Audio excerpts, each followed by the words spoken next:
Salut les gars, bienvenue dans ce nouveau tutoriel. Dans le tutoriel précédent, nous avons travaillé sur le formulaire, ok, donc je vais aller là-bas. Nous avons travaillé sur ces algorithmes, nous avons vu comment stocker ce prix dans la base de données, ok, le prix total que le client doit payer lorsque nous allons le livrer, ok. Maintenant, dans cette vidéo, nous allons travailler sur la confirmation, ok. Parce que lorsque l'utilisateur vient par exemple là et il entre, il entre ses informations, ok. Dès qu'il entre ses informations, maintenant lui, lorsqu'il va envoyer, ok, lorsqu'il va commander, nous voudrons le rediriger vers une page de remerciement, quelque chose comme ça, ok, ou bien donc nous voulons lui dire que nous avons reçu sa commande, ok, parce que lorsqu'il clique sur commande et que la page charge, ça s'arrête là, il a l'impression que sa commande n'a pas été faite, ok. Donc c'est ce que nous allons travailler dans cette partie. Voilà, bon, et j'ai constaté qu'au niveau de produits, il y a un message là, voici ma liste, voici ma liste. On va régler ça, on va aller voir ce qui se passe là-bas. Donc on va rentrer dans le code.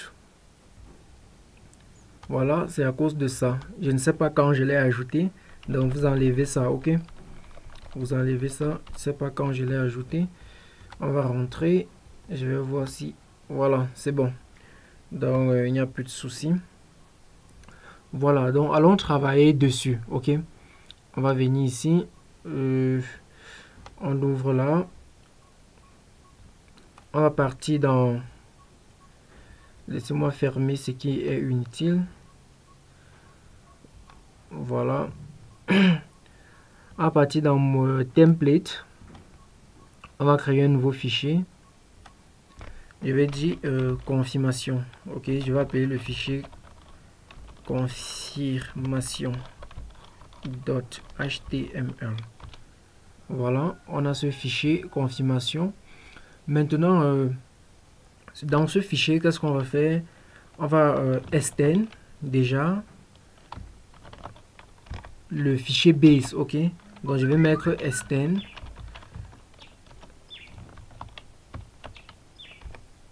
Voilà le fichier qui se trouve dans shop base.html.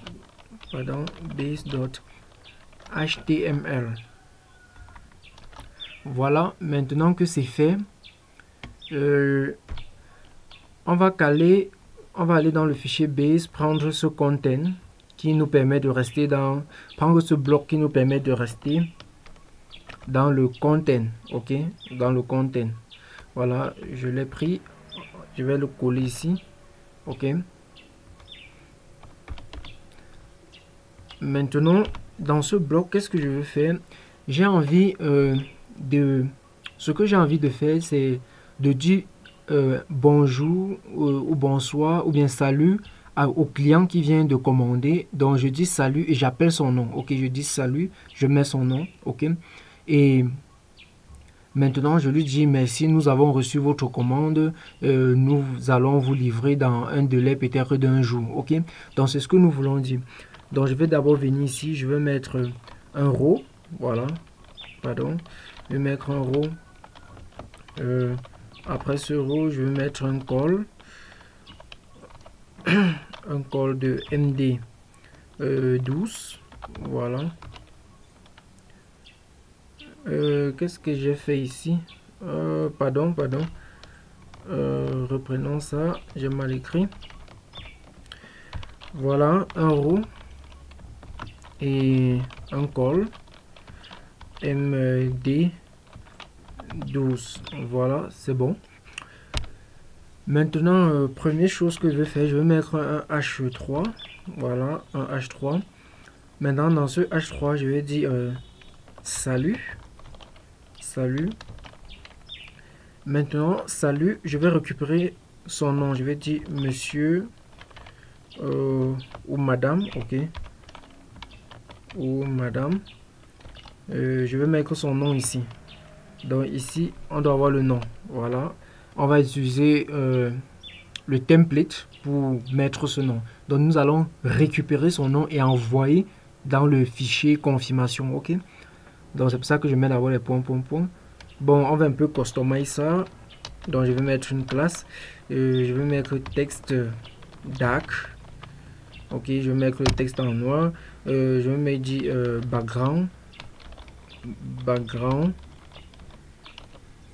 background, je vais dire warning.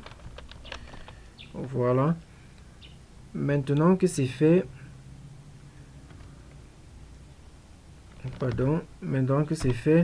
je vais mettre un H4 ici. Voilà, dans ce H4, je vais dire merci de nous faire confiance. Donc merci de nous faire confiance. Merci de nous faire confiance. Voilà, on peut dire merci de nous faire confiance, monsieur ou bien madame. Ok, monsieur ou madame. Voilà, on va mettre son nom et on va dire nous avons reçu votre commande. Ok, votre commande, vous seriez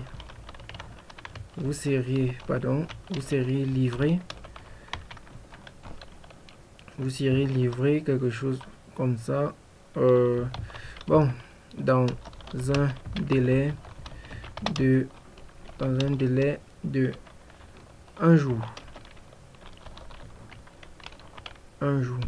Ok, voilà, juste comme ça. Vous pouvez mettre je sais pas, comme vous le voulez. Ok les gars, maintenant que c'est fait, nous allons aller dans le fichier view. Ok,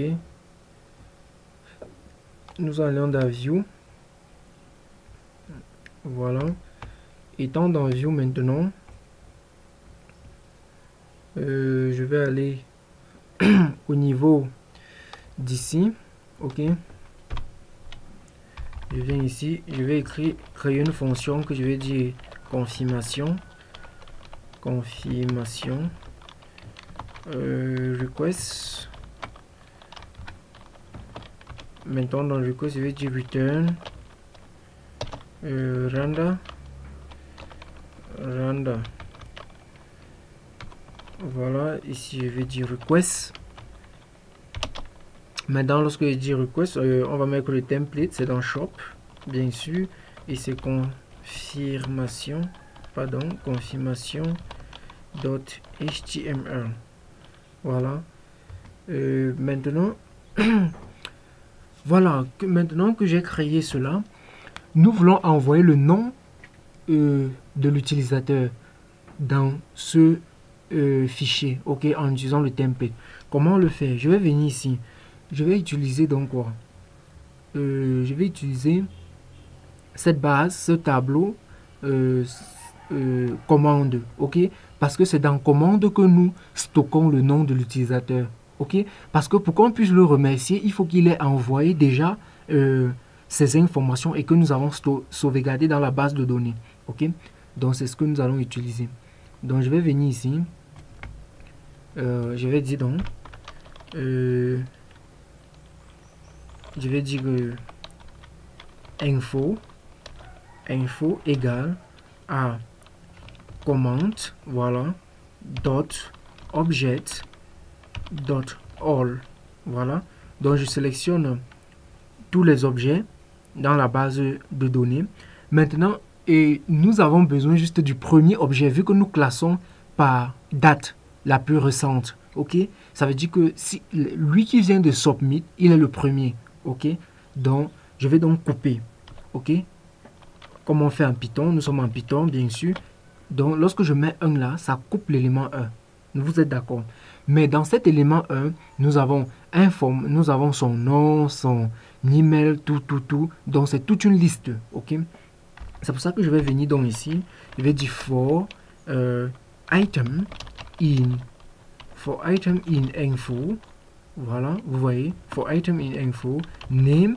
Donc je vais prendre le nom, ou bien je vais dire nom est égal à item dot. Voilà, le nom que on enregistre, c'est quoi? C'est bien nom, ok? C'est nom, comme vous pouvez le voir là. Donc je vais dire item dot nom, ok? J'espère que c'est clair pour vous, ok les gars? Donc si je veux, donc lorsque je dis item dot nom, ça récupère uniquement le nom. Si je mets email, ça prend l'email, ok? Donc je viens donc ici, je vais donc dire context content, voilà, est égal. Bon, si je veux, je mets ici, mais on peut partir directement. Je vois que comme il est seul, c'est inutile de mettre ici. Voilà, comme il est seul. Donc je vais juste venir ici. Voilà. Je vais mettre un point virgule, une virgule. Et là, je mets ça. Et je dis ici, je vais me dire name. Voilà. 2 points. Je mets nom. Ok. Donc on va envoyer le nom-ci dans la confirmation. Donc je viens dans confirmation. J'enlève ça, évidemment. Et je mets quoi? Je mets name. Nous sommes d'accord, ok? J'enlève ça et je mets un name. Pardon. Je mets name. Et je mets point. Pardon. Je mets point. Voilà. Maintenant que c'est fait, nous allons rentrer dans View. Voilà. Nous voulons que lorsque ces données sont sauvegardées, ok, nous voulons que lorsque ces données sont sauvegardées dans la base de données, ici, comme vous voyez, save, directement, on le renvoie vers cette page de confirmation. Donc, je vais venir ici, là. Bon, avant de venir ici, on va d'abord mettre ça dans le URL. Donc, j'ouvre le URL directement. Le voici. Je viens ici, je mets path. Je mets confirmation.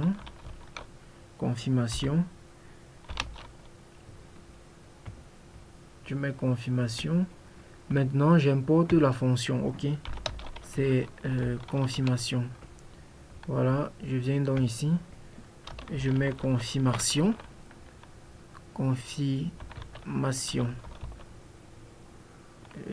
Pourquoi ça ne reconnaît pas?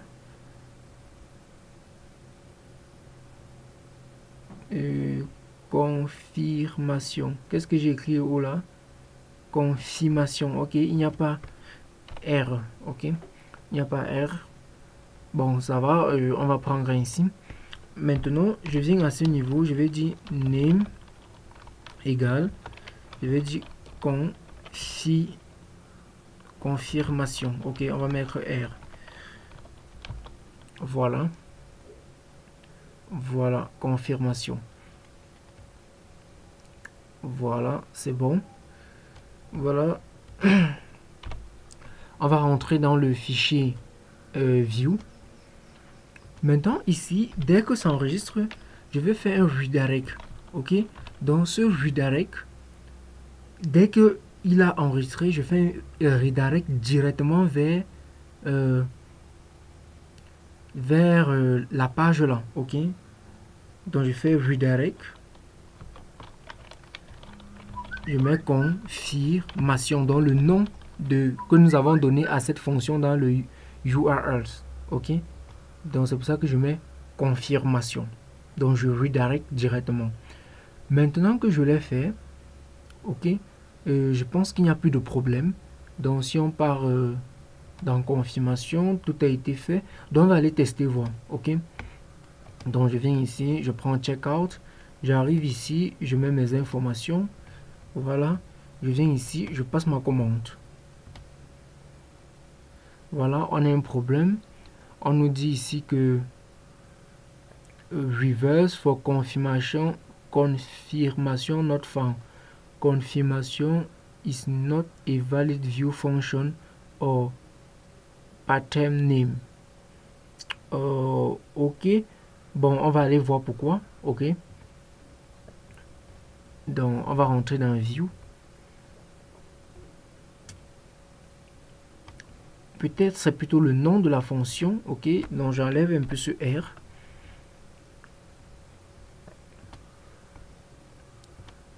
On va relancer. Hein. Confirmation not found. Confirmation. Bon, alors on voit un peu très rapidement. Je pars dans le URLs. J'ai confie. Bon, voilà, j'ai moi dit, il y a un problème parce que je sais que c'est le nom. Donc, vous voyez ici que j'ai mis mission. Donc, j'enlève le i, ok, et je rentre dans View. Je remets comme c'était. Voilà, donc c'est le nom qu'on prend, ok. Voilà, on va rentrer. On va encore envoyer les données dans la base de données. Mais vous voyez que ici, ça n'a pas vraiment envoyé ce qu'on voulait. Pourquoi? Allons regarder très rapidement. Vous voyez qu'ici on a un redirect, mais on n'a pas un return. Ok? On n'a pas un return. Donc ça peut être la cause. Voilà. Ce return. Ok? Voilà. Donc vu que ce return, ça n'a pas trouvé ce return, c'est venu plutôt prendre ce return. C'est pour ça qu'on est resté sur la même page. J'espère que vous comprenez ça. Ok? Donc on va rentrer, on va un peu mettre les données. Voilà. Et on va confirmer. Voilà, comme vous pouvez le voir là, ça nous a confirmé maintenant, ça a récupéré le nom de l'utilisateur. Comme vous pouvez voir le nom de l'utilisateur là, ça a très bien récupéré. Ok. Donc, mais le texte n'est pas bien, donc nous allons un peu arranger ce texte. Ok, c'est pas très bien, mais sinon ça fonctionne. Ok, si on rentre et qu'on change le nom, je mets abonné. Abonnez-vous, ok, donc le nom c'est maintenant abonné. Voilà, vous voyez, on a abonné, ok. Donc c'est super les gars, franchement, si vous aimez ce que j'ai fait, laissez-moi un pouce bleu, abonnez et partagez, soutenez cette chaîne, ok. Voilà, donc arrangeons le texte très rapidement. Au niveau pour arranger cela, c'est dans confirmation bien sûr. Voilà, vous voyez qu'ici on a une classe. Voilà, mettons un test center. C'est test align center ou bien c'est test center. Bon, je pense que c'est test align avec test align center. Voilà, je vais voir si ça jusque là ça peut arranger. Bon, je vais voir. Bon, je pense que c'est test center. Ok les gars, c'est test center. Je vais rentrer ici. Voilà. Bon, je risque même mettre seulement test center pour juste pour celui-ci, hein, parce que je vais juste mettre pour celui-ci. Donc je vais mettre ici test, c'est test center. Ok. Maintenant ici, vous avez vu que le texte était un peu bizarre. Donc on va mettre classe. Je vais dire test muted. Ok. Voilà, on va rentrer voir ce que ça donne.